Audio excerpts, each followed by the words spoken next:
ये जीव विज्ञान का फर्स्ट चैप्टर है, मानव पोषण और स्वास्थ्य, ह्यूमन हेल्थ। उसमें फर्स्ट टॉपिक पे हम लोग क्या पढ़ेंगे, सजीव और उसकी विशेषता तथा पोषण। ठीक है, सबसे पहली बात यहाँ पे हमको ये जानना है कि सजीव की पहचान क्या है, सजीव की विशेषता क्या है, हम कैसे कह सकते हैं कि वो सजीव है। ठीक है, तो सजीव की विशेषता क्या है, उसकी पहचान क्या है, कैसे हम समझें कि कोई सजीव है या नहीं है। तो उसके लिए यहाँ पे हम लोग इन पॉइंट के आधार पे बता सकते हैं कि सजीव की विशेषता क्या है या फिर हम उसको कैसे पहचान सकते हैं। ठीक है, तो पहला पॉइंट क्या है, श्वसन। श्वसन के द्वारा सजीव ऊर्जा प्राप्त करता है। ठीक है, फर्स्ट विशेषता क्या है कि श्वसन के द्वारा सजीव जो है वह क्या प्राप्त करता है, ऊर्जा प्राप्त करता है। जो सजीव होगा वो श्वसन की क्रिया करेगा। पोषण, विभिन्न पोषक पदार्थों के द्वारा सजीव वृद्धि एवं विकास करते हैं तथा रोगों से लड़ने की क्षमता प्राप्त करते हैं। ठीक है, सजीव जो है वो क्या करते हैं, विभिन्न पोषक पदार्थों के द्वारा वृद्धि और विकास करते हैं तथा रोगों से लड़ने की क्षमता प्राप्त करते हैं। पाचन, पाचन में क्या दिया है कि सजीव में ग्रहण किए गए भोजन को पचाने की क्षमता होती है। ठीक है, सजीव भोजन ग्रहण करते हैं और उस ग्रहण किए भोजन को पचाने की क्षमता भी सजीव में मौजूद होती है। उसके बाद क्या है, प्रतिक्रिया। सजीव अपने आसपास के वातावरण के प्रति प्रतिक्रिया व्यक्त करते हैं। ठीक है, इसका मतलब क्या हुआ, इसका मतलब आप छुई मुई के पौधे के एग्जाम्पल से समझिए। अगर हम लोग छुई मुई के पौधे को टच करते हैं तो वो क्या करती है, मुरझा जाती है, सिकुड़ जाती है, तो वो क्या व्यक्त करती है, प्रतिक्रिया व्यक्त करती है। ऐसे भी कोई भी सजीव जो होता है वो क्या करता है, प्रतिक्रिया व्यक्त करता है। अनुकूलनशीलता, सजीव अपने आसपास के वातावरण के आधार पे स्वयं को ढाल लेता है। ठीक है, मतलब जैसे कि पोलर बियर का एग्जांपल लेते हैं, वो ठंडे देशों में रहता है तो वो क्या बोले उसको, वो अपने उस ठंडे वातावरण के हिसाब से वो अपने आप को ढाल लेता है। उसमें यह क्षमता है कि वो अपने आसपास के वातावरण के हिसाब से स्वयं को ढाल लेता है। ऐसे ही सिंपल हम लोग एग्जांपल ले लीजिए, ठंडा का मौसम आता है तो हम लोग ठंडे के मौसम के हिसाब से रहना सीख जाते हैं। गर्मी का मौसम आता है तो गर्मी के मौसम के हिसाब से खुद को ढालना सीख जाते हैं। तो ये सजीव में ये विशेषता होती है कि वो अपने आसपास के वातावरण के हिसाब से स्वयं को ढाल लेता है उसी में।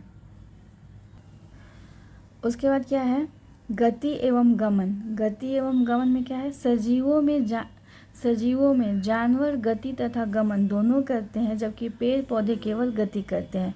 ठीक है, इसका मतलब क्या हुआ, गति मतलब जैसे पेड़ पौधे या फिर कोई भी जानवर हिलता है, उसका हैंड मूवमेंट करता है, लेग्स मूवमेंट करता है। और गमन मतलब स्थान परिवर्तन, एक स्थान से दूसरे स्थान तक जाना। तो जो भी सजीव होते हैं, सजीवों में जानवर, क्योंकि पेड़ पौधे जो है वो केवल गति करते हैं, गमन नहीं करते, क्योंकि वो अपना स्थान परिवर्तन नहीं करते हैं, वो केवल गति करते हैं। लेकिन जो जानवर होते हैं सजीवों में वो क्या करते हैं, गति और गमन दोनों करते हैं। उसके बाद उत्सर्जन, सजीवों के शरीर में बना हुआ अपशिष्ट पदार्थ इसी क्रिया द्वारा बाहर निकल जाता है। ठीक है, तो सजीवों के शरीर में जो भी अपशिष्ट पदार्थ बनते हैं वो उत्सर्जन की क्रिया द्वारा उसके शरीर से बाहर निकल जाते हैं। जनन, प्रत्येक जीवधारी अपने जैसे संतानें उत्पन्न करने की भावना रखता है। ठीक है, कोशिका, प्रत्येक सजीव कोशिकाओं के बने होते हैं, इन्हें एक कोशिकीय व बहुकोशीय कहा जाता है। ठीक है, जितने भी सजीव होते हैं वे कोशिका के बने होते हैं, उनमें से कुछ को एक कोशिकीय व बहुकोशीय कहा जाता है।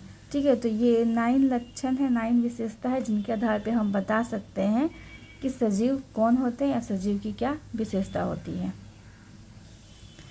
अब देखिए, पोषण के आधार पे सजीव के प्रकार। ठीक है, पोषण के आधार पे सजीव जो है वो क्या होते हैं, 2 प्रकार के होते हैं, एक स्वपोषी और एक परपोषी।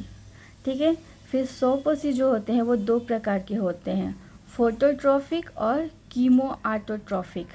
ठीक है, और परपोषी जो है वो 3 तरह के होते हैं, पूर्णभोजी, परजीवी, मितोपजीवी। ठीक है, अब देखिए, ऑटोट्रॉफी या स्वपोषी किसे कहते हैं? वह जीवधारी जो अपना भोजन स्वयं निर्मित करते हैं स्वपोषी कहलाते हैं। पारिस्थितिक के भाषा में इन्हें उत्पादक कहा जाता है। ठीक है, स्वपोषी किसे कहते हैं या ऑटोट्रॉफी किसे कहते हैं? वह जीवधारी जो अपना भोजन स्वयं निर्मित करते हैं उन्हें स्वपोषी कहा जाता है। पारिस्थितिक इकोलॉजी के भाषा में उसे क्या कहेंगे? उत्पादक कहा जाता है। ठीक है, स्वपोषी कितने प्रकार के होते हैं? 2 प्रकार के, हम लोग पहले ही देख लिए हैं, फोटोट्रॉफिक और कीमोऑटोट्रॉफिक। देखिए, स्वपोषी के 2 प्रकार थे ना, तो पहला प्रकार क्या है? फोटो ऑटोट्रॉफिक, प्रकाश संश्लेषी। ठीक है, प्रकाश संश्लेषी, ये मैंने एक डायग्राम बनाया है। ठीक है, ये प्लांट है। ठीक है, ये प्लांट है, प्लांट को सन से लाइट मिलता है। कौन सा लाइट? 3 तरह का लाइट। सन से तो बहुत सारा रे निकलता है, लेकिन हम 3 तरह का लेते हैं, एक IR, UV रे और दृश्य प्रकाश। पेड़ पौधे जो है वो प्रकाश संश्लेषण की क्रिया में यही तीनों रे को ऑब्जॉर्व करते हैं। ठीक है, प्लांट के लीफ में क्या प्रेजेंट रहता है? क्लोरोफिल। ठीक है, और प्लांट के पेड़ पौधे के तने में क्या मौजूद होता है? जाइलम। ठीक है, और जो रूट होता है प्लांट का वो कहाँ होता है? सॉइल में होता है। और सॉइल में क्या प्रेजेंट होता है? H2O और खनिज। ठीक है, तो प्लांट जो है, पेड़ पौधे जो है वो क्या करते हैं कि परासरण ऑस्मोसिस की क्रिया के द्वारा सॉइल से H2O और खनिज को अपने रूट की सहायता से ऑब्जॉर्ब कर लेते हैं। ठीक है, ऑब्जॉर्ब कर लेते हैं। उसके बाद जाइलम जो है वो केशिका तत्व के प्रोसेस द्वारा ये H2O और खनिज को पत्तियों तक पहुंचा देता है। ठीक है, और पत्तियां जो है वो क्या करती है? ये सन से लाइट मिल रहा है इनको, लीफ में क्लोरोफिल प्रेजेंट है, और H2O और खनिज को जो है वो जाइलम पत्तियों तक पहुंचा दिया। और CO2 जो है ह्यूमन जो है उनसे CO2 प्लांट को मिल जाता है। ठीक है, या फिर एनिमल से, और इससे वो क्या बनाते हैं? C6H12O6 + O2 बनाते हैं। ठीक है, अब इसको यहाँ पे मैंने डिटेल में लिखा है, देख लीजिए। पेड़ पौधे जो है वो प्रकाश संश्लेषण करते हैं और इस दौरान निम्नलिखित स्थितियाँ उत्पन्न होती है। ठीक है, पेड़ पौधे प्रकाश संश्लेषण करते हैं, और मैंने जो ये सारा बताया है वो उसको मैंने यहाँ पे लिखा है। देखिए, सूर्य के प्रकाश का उपयोग होता है कब? प्रकाश संश्लेषण की क्रिया में। इस दौरान आवृत किरणें या IR, UV या पराबैंगनी किरणें तथा दृश्य प्रकाश का उपयोग होता है। ठीक है, सूर्य से निकलने वाली ये 3 किरणें का उपयोग प्रकाश संश्लेषण की क्रिया में होता है। जड़ों से पानी और खनिज परासरण वृद्धि द्वारा प्राप्त करती हैं। कौन? पेड़ पौधे। तनों में मौजूद जाइलम उत्तक केशिका तत्व विधि द्वारा पानी और खनिज को पत्तियों तक ले जाता है। हम लोग देखें, जाइलम मौजूद होता है तनों में, और जाइलम की सहायता से क्या होता है? खनिज और पानी पत्तियों तक जाता है। इस प्रक्रिया के लिए कार्बन डाइऑक्साइड जानवरों तथा पेड़ पौधों दोनों से प्राप्त होते हैं। ठीक है, कार्बन डाइऑक्साइड जानवरों से प्राप्त होते हैं और पेड़ पौधों से भी प्राप्त होते हैं। अब पेड़ पौधों से कैसे प्राप्त होते हैं इसका नीचे पॉइंट है। इस अभिक्रिया के दौरान सामान्य अकार्बनिक पदार्थ कार्बनिक पदार्थ में बदल जाते हैं तथा ग्लूकोज का निर्माण होता है।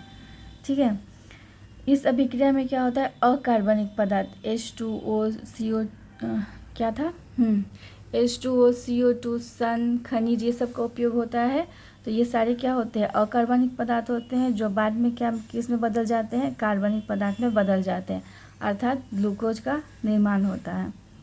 ग्लूकोज इस अभिक्रिया का मुख्य उत्पाद है, जबकि ऑक्सीजन इस अभिक्रिया का सह उत्पाद है। ठीक है, फाइनल में क्या बनता है? प्रकाश संश्लेषण की क्रिया के द्वारा ग्लूकोज बनता है जो कि मुख्य उत्पाद है, और ऑक्सीजन बनता है जो कि इसका सह उत्पाद है। इस अभिक्रिया में सौर ऊर्जा का परिवर्तन जैव रासायनिक ऊर्जा में होता है। ठीक है, पेड़ पौधे सौर ऊर्जा का परिवर्तन किस में कर देते हैं? रासायनिक ऊर्जा में कर देते हैं।